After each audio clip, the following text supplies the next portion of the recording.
Programa ay rated PG. Patnubay at gabay ng magulang ay kailangan sa mga batang manonood. May kumontak sa head office namin. Sabi may makikita kami dito. Nakapangalan po sa inyo itong package, attorney. Pero gumagalaw po eh. Si Congressman Lee! Tingnan nyo! I believe Kunin in the nyo! Republic of South Korea. O, dali nyo! Kunin nyo! Nakasulat Dali! sa stash niya. Scoop to, ayos! Deadline to bukas! Ano ito? Illegal ang ginagawa niyo lahat. Overruled na ang kaso ko. Hindi niyo na may babalik pa sa kanila ang kaso ko. Hi kids! Samahan niyo ako. Sige na, ang sarap mabasa eh. Formal nang inaresto kanina ni Prosecutor Jiro Kim si Congressman Oscar Lee. Anong ginagawa ni Janice na pinapasikaso ko sa kanya? Si Attorney Kim, oh! Grabe, ang bata pa niya pero ang dami na niyang na-accomplish. Hindi katulad ng ibang tao dyan. Yun na ba ang kaya mo? Bakit nagtiwala ka dun sa prosecutor? Alam mo bang nawawalan sila ng dila kapag iniharap mo na sa matitinik na politician?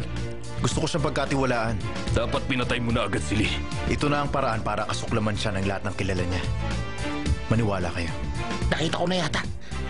Ano nakita mo? Ang mama mo. Alam ko na kung nasan siya. May mama ba ako? Huwag mong hanapin ang taong nang-abandon. Pabayaan mo na siya.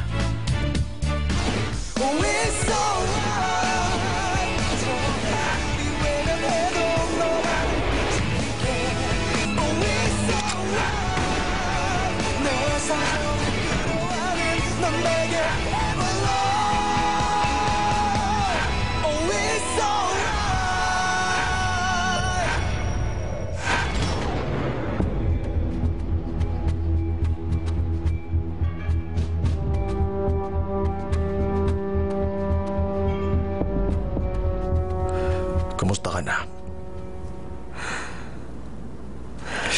Ang totoo, nalaman ko na lang ang sitwasyon mula sa intelligence network.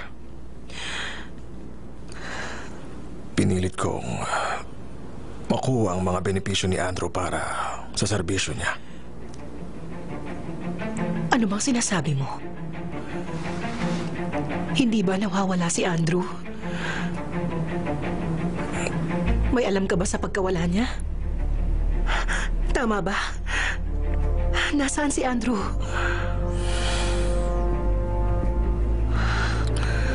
Susan, may balita ka ba kay Jinpyo? Kay Jinpyo? Wala ba? Yan din ang tanong ko sa'yo. 28 years ago. Kinuha niya sa akin ang baby ko at hindi ko na siya nakita mula noon. At wala na rin akong balita. Ginawa yun ni Jinpyo? Sabi niya sa akin patay na si Andrew. Magsimula na raw ako ng bagong buhay. Nag-iwan siya sa akin ng sulat at umalis siyang kasama ang baby ko. Sabihin mo sa akin, anong nangyari kay Andrew? Nasaan ang anak ko? Meron kang alam, hindi ba? Kung may alam ako, pupuntahan pa ba kita dito? Bilang presidente ng bansang ito, may mga tao pa bang hindi mo mahahanap?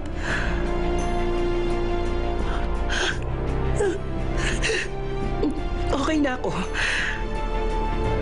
Ang anak ko lang. Ang anak ko. Gustong-gusto ko na siyang makita.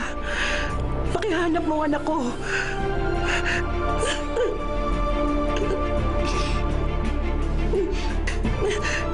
Gusto ko siyang makita.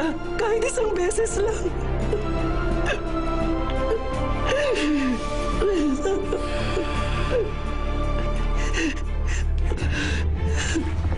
Hindi ba sabi ko patayin mo siya? Sino nagsabi sa'yo ibigay mo siya sa prosecutor's office? Di ba sinabi ko na yun ang paraan ko ng paghihigante?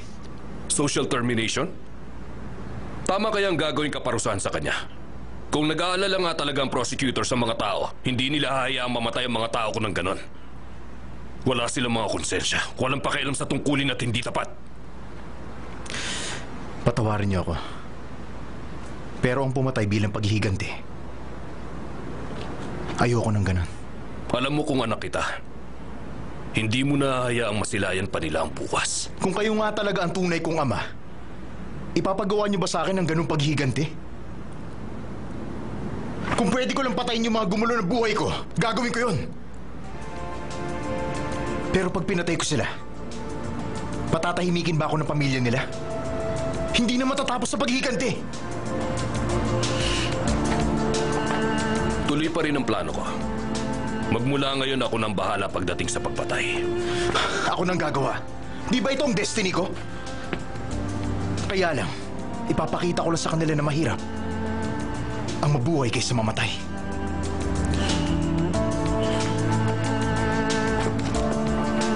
O sige. Itong gawin natin. Kapag nakita mo ang pangalawang target natin, hahayaan kitang ayusin yon sa pamamaraan mo. Kapag akong una nakakita sa kanya, papatayin ko na siya kaagad.